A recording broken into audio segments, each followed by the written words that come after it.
भगति भगवंत गुरु चतुर नाम वपुएक, इनके पग वंदन किए नासत विघ्न नासत विघ्न अनेक। प्रहलाद नारद पराशर पुंडरीक, व्यासाम्बरीश सुख शौनक भीष्मदाल्भ्याम्, रुक्मांगदाय अर्जुन वीक्षणानि पुण्यानि परम भागवता नमामि, परम भागवता नमामि। विधि नारद शंकर सनकादिक, कपिल देव मनुभूप, नरहरि जनक बलि भीषण, सुख मुनि धर्म स्वरूप। ये अंतरंग अनुचर हरि के, जो इनको जस गावे, आदि अंत लो मंगल तिनके, श्रोता वक्ता पावे। अजामिल प्रसंग यह, निर्णय परम धर्म को जान, इनकी कृपा और पुण्य समझत, द्वादश भगत प्रधान, द्वादश भगत प्रधान। जय जय मीन वराह कमठ नरहरि बलिवामन, परशुराम रघुवीर कृष्ण कीरति जग पावन। बुध कल की व्यास पृथु, हरियंस मनवंतर, बद्री परिजत कपिल देव सनकादिक करुणा करो। 24 रूप लीला रुचिर, श्री अग्रदास उरपद धरो, श्री अग्रदास उरपद धरो। तुलसी सीता राम रट, हृदय राख विश्वास, कबू को बिगड़ी ना सुनी, श्री रामचंद्र के दास। नारायण नमस्कृत्य नरं चैव नरोत्तमं, देवीं सरस्वतीं व्यासं, ततो जयमुदीरये।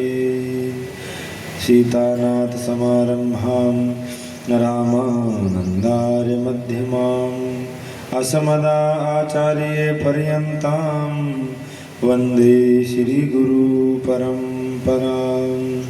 तुलसी बिलवा बाग काशी चेते कुमलाय, राम भरोसे जो रहे, तो पर्वत पर हरियाए।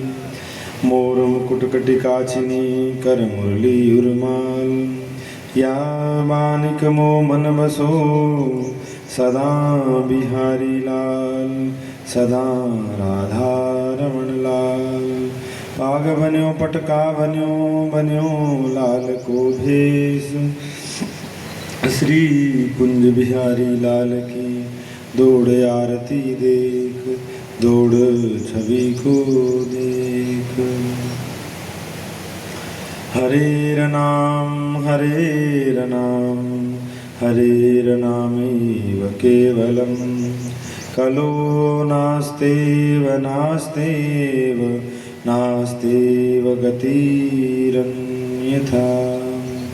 नाम महानिधि मंत्र, नाम ही सेवा पूजा, जप तप तीरथ नाम, नाम बिन और न दूजा।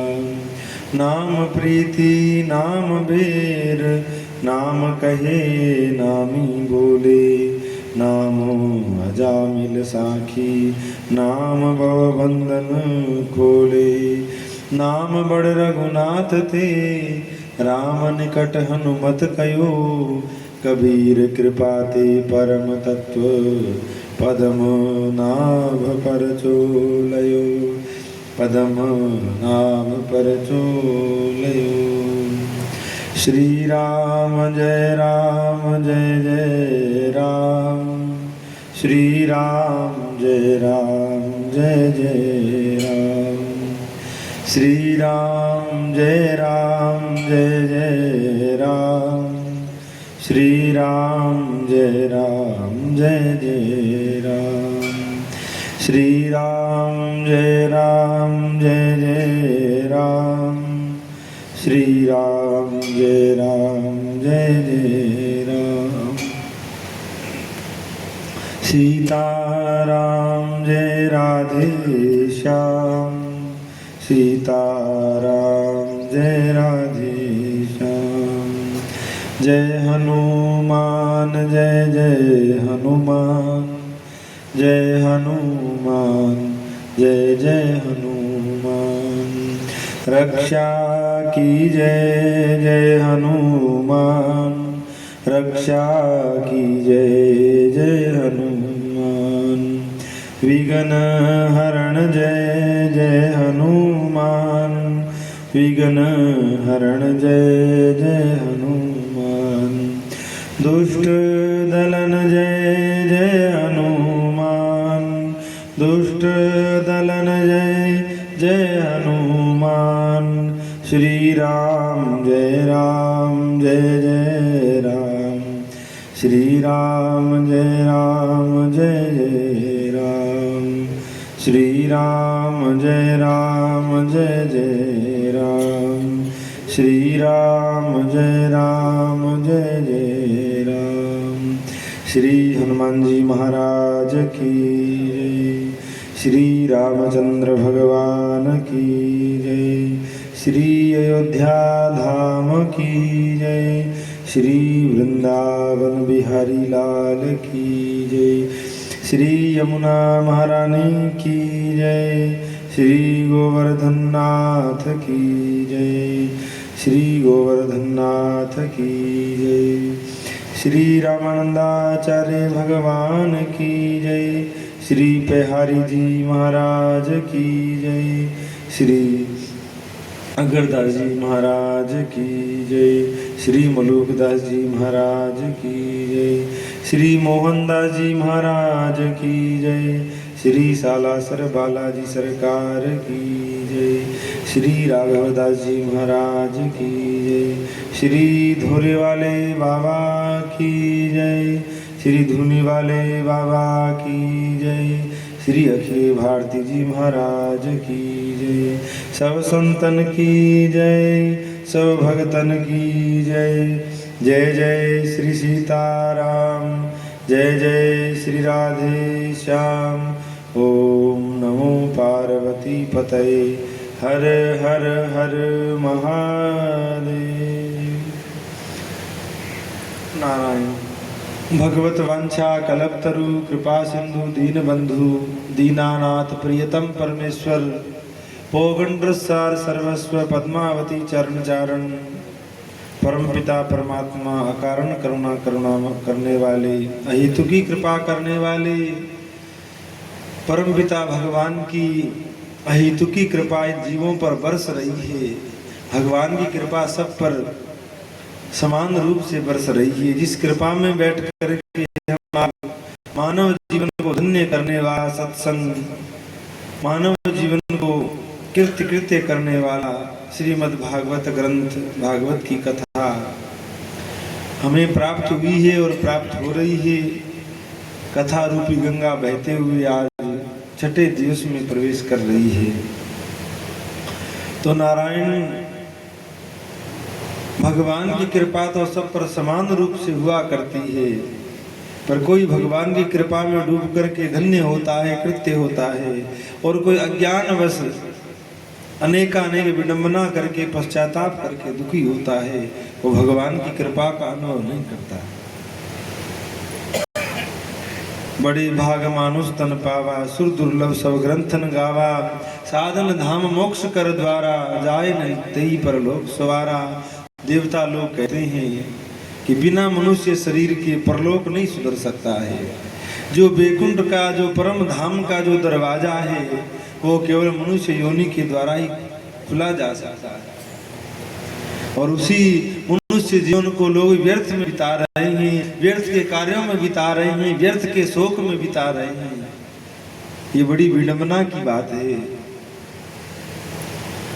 पर जिन जीवों पर भगवान कृपा करते हैं उनको ऐसा विवेक देते हैं, इस विवेक के द्वारा वो निर्णय करते हैं, निश्चय करते हैं, उद्देश्य धारण करते हैं, जिस उद्देश्य से वो भगवान की प्राप्ति कर लेते हैं और इस संसार में आना, माँ के गर्भ में आना वो सफल कर लेते हैं, वो भगवत प्राप्ति कर लेते हैं, वो भगवान की प्राप्ति कर लेते हैं। भगवान की कृपा तो सब पर समान रूप से हुआ करती है, पर हर जगह कृपा अनुभव में नहीं आती, हर जगह कृपा जीवों को दिखाई नहीं देती है, क्योंकि वो कृपा का अर्थ अपने अनुसार करते हैं। हम चाहें वैसे हो तो माने कि भगवान की कृपा है, नहीं, भगवान जो करते हैं अच्छा करते हैं और भगवान की कृपा से जो हो रहा है सब अच्छा होगा, हो गया सो अच्छा, आगे होगा सो अच्छा होगा, ये भगवान की कृपा है। पर जहाँ मनुष्य स्वयं कर्ता बन जाता है, स्वयं ही सब कुछ करने लगता है, सुख दुख का कारण भी स्वयं को और कर्मों को मानने लगता है, वहीं जीव बंधन में पड़ जाता है और बंधन में पड़ा हुआ जीव दुख पाता है, कष्ट पाता है।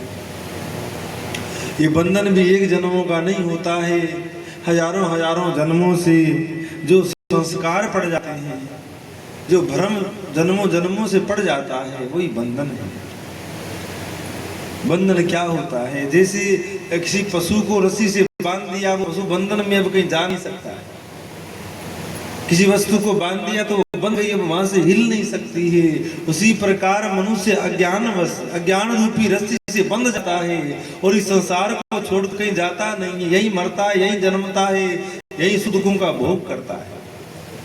अपने अपने प्रवृत्ति के अनुसार मनुष्य कर्म करता है और कर्मों के अनुसार शुभ और अशुभ उसको फल प्राप्त होता है। कुछ का फल यही भोग लेता है और कुछ का फल मर करके स्वर्ग और नरकों में मिलता है। पर जो विवेकी जन है वो ना शुभ कर्म करते हैं ना अशुभ कर्म करते हैं, वो केवल भगवान की भक्ति करते हैं और संसार से मुक्त होकर के परम धाम में निवास करते हैं, भगवान के लोक में निवास करते हैं। पर विवेकी लोग कितने हैं? विवेकी कौन होगा? जो सत्संग में बैठेगा, कथा में बैठेगा, वो विवेकी होगा। जो कभी कथा में गए, इस पूर्वज भी कभी कथा के बगल से ही नहीं निकले, उनको क्या पता, क्या ज्ञान होता है, क्या विवेक होता है, क्या भक्ति होती है, क्या भगवान की प्राप्ति होती है। उनकी तो पीढ़ियों से लेकर जो काम होता आ रहा है वही होता रहता है। और कोई भाग्यशाली जीव होता है, कथा में बैठता है और कथा में बैठ करके ज्ञान प्राप्त करता है। इस अंधकार रूपी रात्रि में ज्ञान का दीपक जला लेता है, जिससे उसके जीवन में प्रकाश हो जाता है और जिसके जीवन में प्रकाश है उसका जीवन भी धन्य है और उसकी मृत्यु भी धन्य है। अन्यथा जीवन भी शोक में है और मरने के बाद में तो शोक है ही। पर किसके जीवन में आनंद है? जो गोविंद के चरणों में बैठ करके ज्ञान प्राप्त करके हरि रस का पान करता है, हरि कथा का स्मरण करता है और अंत के साथ में शरीर से संसार से ऊपर उठ करके संसार को त्याग करके भगवत धामों की यात्रा करता है। उसी मनुष्य का मनुष्य होना धन्य है। अन्यथा हमने बार बार कहा कि मनुष्य तो बहुत है, पूरा संसार मनुष्यों से भरा हुआ है, पर उनमें कितने मनुष्य है ये निश्चित करना कठिन बात है। क्योंकि केवल मनुष्य शरीर प्राप्त हो जाना ये मनुष्यता नहीं है। जो मनुष्य का विवेक है वो नहीं है तो फिर वो मनुष्य नहीं है। भले ही उसके सींग नहीं है, चार पैर नहीं है, पूंछ नहीं है, फिर भी वो मनुष्य नहीं है, वो पशु जैसा ही है, क्योंकि उसमें विवेक नहीं है। 84 लाख योनियों की चर्चा शास्त्रों में आती है, तो 84 लाख योनियों में सबसे श्रेष्ठ योनि मनुष्य योनि है। और मनुष्यों में भी कौन सा मनुष्य श्रेष्ठ मनुष्य कहा गया है? किस मनुष्य की महिमा शास्त्रों में गाई गई है, किस शरीर की महिमा शास्त्रों ने कही है? बोले जिस मनुष्य शरीर में विवेक का जागरण है वो मनुष्य श्रेष्ठ है। अज्ञानी मनुष्य की महिमा नहीं है, वो तो पशु जैसे ही है। जिसके अंदर विवेक का जागरण है, जिसका आचरण विवेक से ओतप्रोत होता है, ज्ञान से ओतप्रोत होता है, वो व्यक्ति मनुष्य है। वो व्यक्ति वास्तविक मनुष्य कहलाने का अधिकारी है और उसी की महिमा देवता लोग गाते हैं कि बड़े भाग मानुष तन पावा।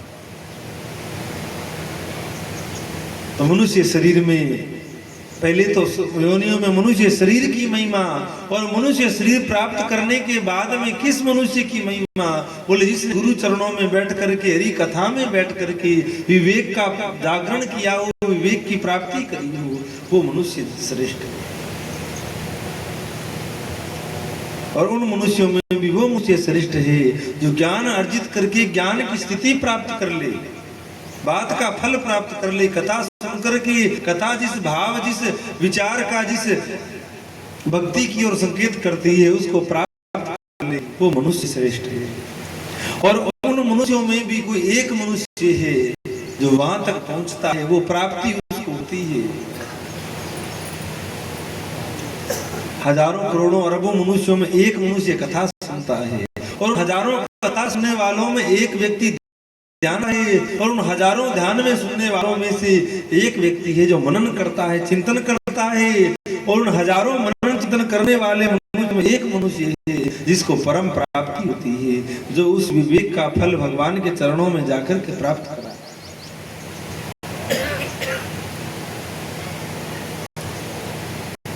तो नारायण, आज सब लोगों को ज्ञात ही है, एक अप्रिय घटना गांव में घटी है। भगवान से प्रार्थना है ऐसा नहीं होना चाहिए, जीवों को इतना विवेक, इतना बल, इतना विवेक तो प्राप्त हो कि मनुष्य शरीर कितनी कठिनाई से मिलता है, कितनी दुर्लभता से मिलता है। पर हम बार बार कथाओं में कई रहे हैं, कई बार ऐसी आदि व्याधि परिवारों में पितृदोष या कोई संकट लग जाते हैं, जिससे स्थिति बन जाती है, बार बार अप्रिय घटना घटती है। पर मुख्य कारण इसमें भी मनुष्य का अज्ञान है। जो अज्ञानी मनुष्य है, जो अज्ञान की स्थिति है, वही कारण ऐसी घटनाओं का है। पर हाथ किसी का लग सकता है, बीत गया सो बीत जाता है, आगे सब नया होता है।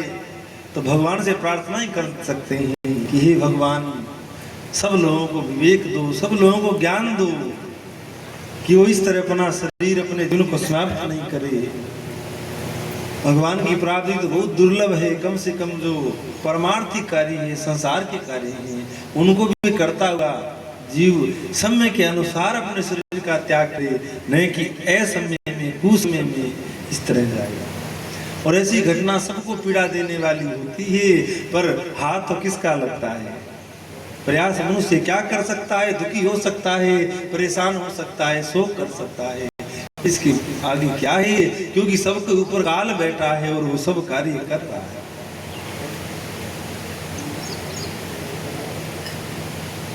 जैसे जैसे कलयुग बढ़ रहा है, वैसे वैसे लोगों में ना सहन शक्ति रह रही है, ना सहिष्णुता रह रही है, ना संतोष है, ना कोई बात का विचार है, ना कोई आयु का विचार है, ना शरीर का विचार है, ना कुल खानदान का विचार है, ना इस मनुष्य शरीर का विचार है।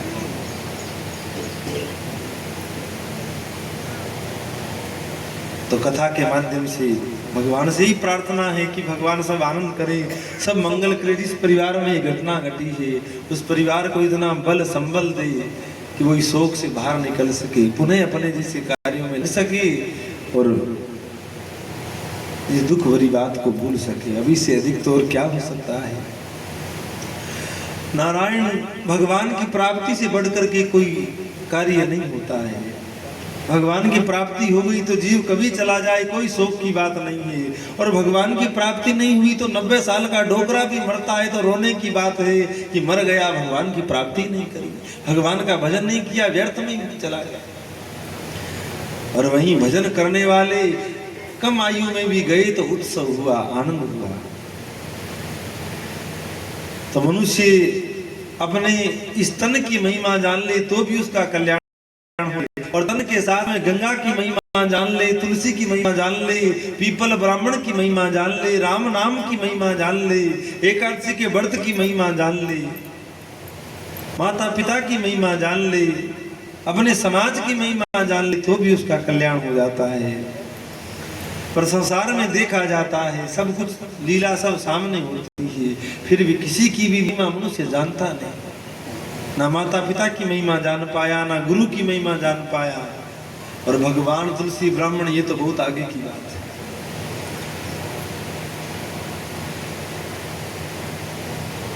तो कल तक आपने सुना किस प्रकार भगवान का प्राकट्य हुआ।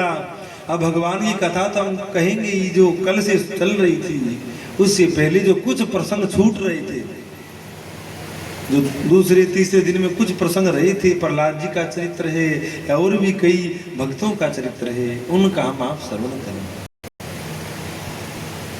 तो नारायण के द्वारा अनेकानेक कौतूहल भरे आचरण किए जाते हैं और उन्हीं आचरणों के अंतर्गत प्रश्न होते हैं और उन प्रश्नों का जब संत लोग उत्तर देते हैं तो बड़ी बड़ी कथाएं प्रकट हो जाती। सूत जी महाराज शौनकादिकों को सुना रहे हैं, सुखदेव जी महाराज परीक्षित को सुना रहे हैं और मैत्रेय जी विदुर जी को सुना रहे हैं। ग्राह्य की कथा का श्रवण आपने कल किया। इसके बाद में श्री सुखदेव जी नारद जी और युधिष्ठिर का संवाद सुनाते हैं। हे परीक्षित, एक समय की बात है, तुम्हारे जो दादा परदादा हुए पांडव राजसु यज्ञ किया, राजसु यज्ञ किया, जैसे पुण्य बढ़ता है, यज्ञ के नाम से जैसे भंडारा होता है, सत्संग होता है, कीर्तन होता है, तो नाम तो यज्ञ क्या होता है, पर भंडारे से इन सबसे पुण्यों की वृद्धि हो जाती है।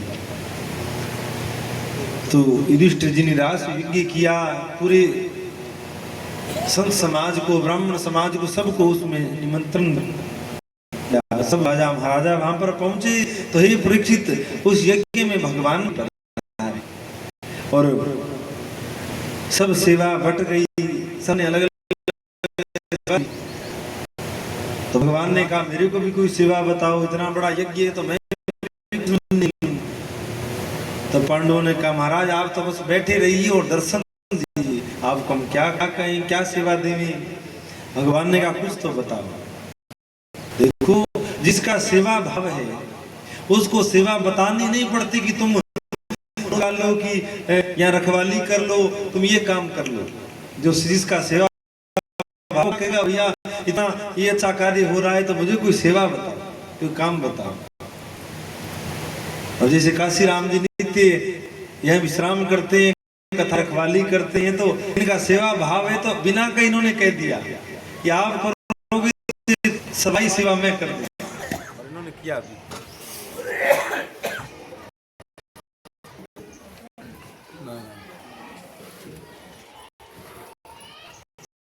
इतने कीर्तन कर लीजिए।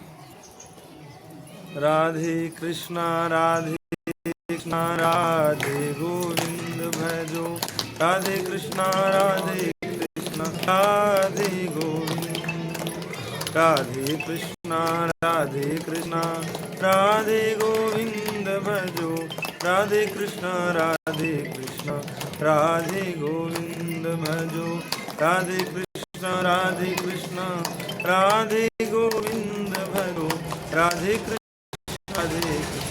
राधे गोविंद भजो, राधे कृष्णा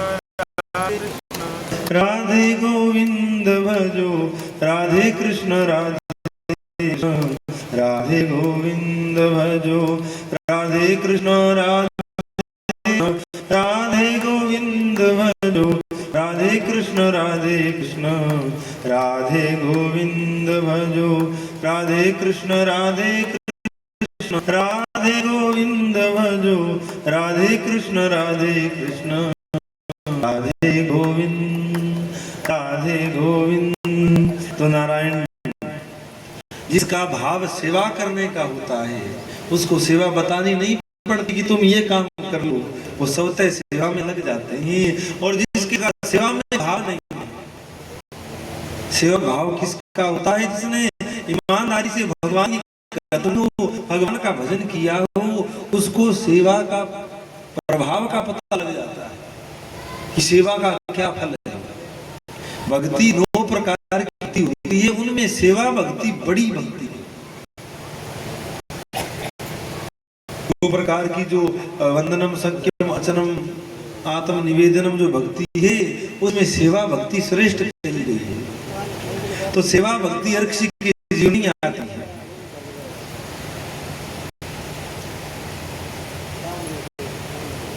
तो जो सेवक होता है वो अपने आप सेवा और आजकल के सेवकों को सेवा बतानी पड़ती, ये कर लो, उसमें भी वो करते नहीं, बताओ तो भी नहीं करते हैं। पर जो सेवक होगा वो अपने आप विचार कर लेगा कि ये सेवा कर दूं, झाड़ू लगा दूं। और सेवा तो इतनी होती है कि इतने ही लोग लग जाएं फिर भी कुछ न कुछ तो सेवा रह जाए। तो भगवान ने कहा कुछ तो बताओ। तो पांडवों ने कहा महाराज सब सेवा वितरित हो गई। भोजन करवाने की सेवा भीम को दी गई, खजाने में बैठने की सेवा दुर्योधन को दी गई, नकुल सहदेव को कुछ सेवा दी गई, इस तरह सब सेवा बट गई। और भगवान से बड़ा सेवक कौन होगा? भगवान ने कहा कि कोई बात नहीं, तुम नहीं बता रहे, पर एक सेवा मुझे दिख रही है, क्या मैं वो सेवा ले लूं? तो पांडव बोला कि सेवा तो कुछ बची नहीं, क्या सेवा लेंगे? बोले अभी भी एक सेवा बची है। कौन सी? बोले जूते सजाने की सेवा, जूते साफ करने की सेवा। और भगवान उस यज्ञ में जितने भी संत ब्राह्मण साधु भगत आते, सबके जूते चप्पल खुलवाते और साफ कर करके लाइन में रखते, जचा करके रखते। अब भगवान से बड़ा कौन होगा? और जूतों की सेवा एकदम संसार की दृष्टि में छोटी मानी जाती है, भगवान ने वो सेवा स्वीकार करी। कोई भी आता उसकी जूती खुलवा के और व्यवस्थित करता। और ध्यान दीजिएगा, सेवा जितनी छोटी होती है वो उतनी बड़ी होती है। भंडारा करना बहुत बड़ी सेवा, लोगों को प्रसाद पवाना बहुत बड़ी सेवा, कथा करवाना बहुत बड़ी सेवा।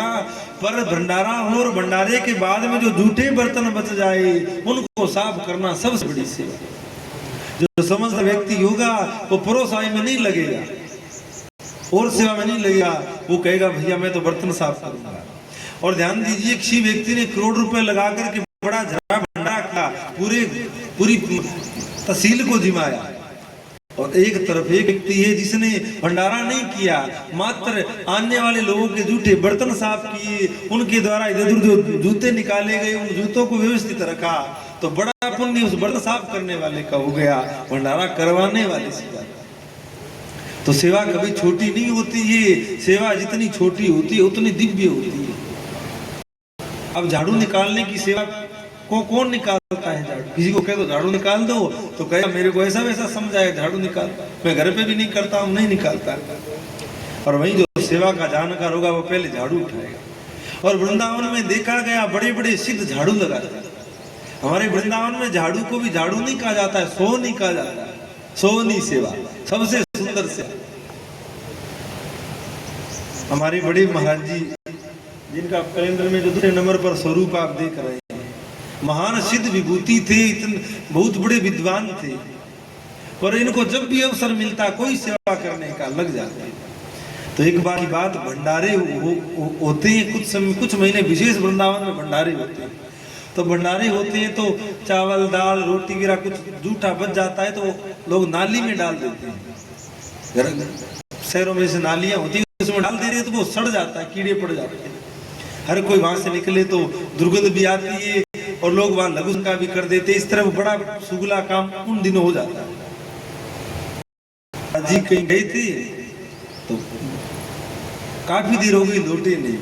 तो गुरुजी ने देखा कि गुरुजी गए थे कहीं, राय भी तक आए नहीं। आए क्यों नहीं? बाहर आकर देखे तो क्या देखते हैं, सर के ऊपर कोई कपड़ा बांध रखा है, एक तसला ले रखा है जिसको आप बट्ठल बोलते हैं, और अपने हाथों से, वो इतनी गंदगी की आदमी वहां खड़ा नहीं रह सके, इतना दुर्गंध उस नाली में आवे, पर अपने हाथों से कीचड़ को उन कीड़ों को उस पतीला में भरते और दूर उधर गंगा की एक तरफ डाल के।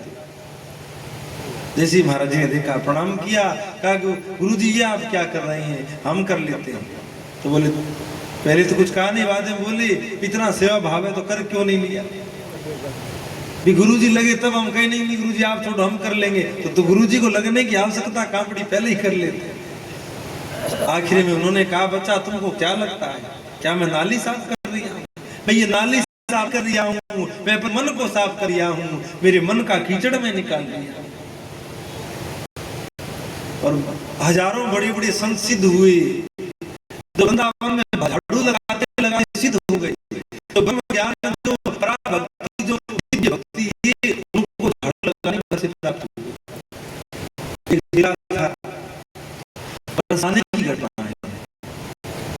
गुरु जी से चरणों में गया, महाराज मुझे भगवत प्राप्त करनी है, मुझे भगवान से मिलना है, बताओ। गुरु जी ने कहा समय आएगा तो बता दूंगा, आश्रम की सेवा करो। होता तो डेली पूरी तरह के लिए गाय गोबर का पोछा लगता था। गाय गोबर बड़ा पवित्र होता है और घर में लगाना चाहिए, लेना चाहिए। सब अपना गोबर लगाया, वो पोछा रोज का गदा पोछा वो फिर दिखने में बड़ा सुंदर लगता है, बड़ा सुंदर मार्बल, लेकिन जो पवित्रता गाय के गोबर से आती है वो उस पत्थर में कभी नहीं है। ब्राह्मण होते वो बच्चों में रहते और नित्य कभी न कभी वो लिपा जाता, तो रोज उसको लिपा जाता, उसी से रोज अब आश्रम बड़ी सेवा की लिपना पानी बनाना था, तो पूरा दिन उनका उसी में बीता। करते करते बीसों वर्ष बीत गए वो सेवा करते और गुरु जी विशेष तो याद नहीं दिया, बस इतना कह दिया कि मैं जब सत्संग करूंगा तो बैठ जाया करो, उस बात किया। और गुरु जी जब तक वो जिला नहीं आता तब तक कथा सुन नहीं करते। शिष्य माता पूरी आश्रम की सेवा करता और जैसे सेवा पूरी हो जाती तो आकर बैठ जाता, गुरु जी बैठ जाते, वो खुद ही बैठे रहते और जब तक वो शिष्य नहीं आता गुरु जी कुछ कहते हैं। एक दिन काफी में हो गया, शिष्य आया नहीं, तो वो कहा कि अभी रोज तो टाइम से कथा करते हैं, आज थोड़ा लेट हो गया, क्या बात हुई, आया नहीं, जाकर देखो। तो जाकर वो गोबर होता है ऐसे मुंह में लगा रखा है, ऐसे एक देखते जा रहे हैं, आंख से जल्दी सूख गए नहीं है और शरीर में कोई चेतना नहीं है, ऐसे होता है और गोबर का पोता से डाल के लाई देखते जाएंगे। इसने आकर कहा महाराज शिष्य को पता नहीं क्या हो गया, एक जगह बड़ा यहाँ से शुरू की दात है रही है और गोबर का पोता उसके हाथ में, गुरु जी समझ गए, मुड़कर आकर देखा तो गुरु जी इसी से जान गए कि उसने कोई विशेष भक्ति विशेष में माला नहीं भेजी, वो गोबर का पोता लगाते लगाते उसकी भक्ति बन गई और एक दिन साक्षात युग सरकार से राधा कृष्ण के सामने प्रकट हुई और वो एक गुरु जी ने शिष्य को हृदय से लगा लिया, तुम्हारी भक्ति पूरी हो गई।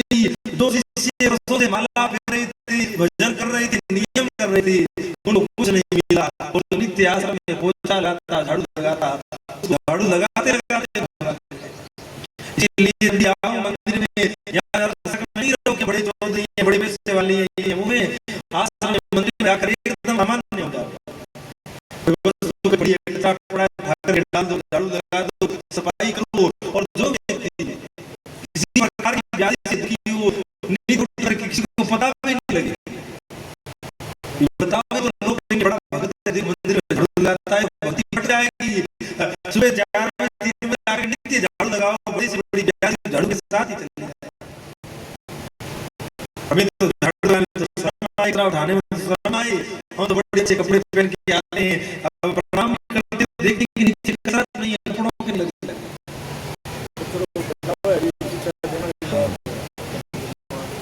वही उल्टा करते हैं, सफाई तो करते नहीं है, बिखेर देते तो खुद बाबा जी को झाड़ू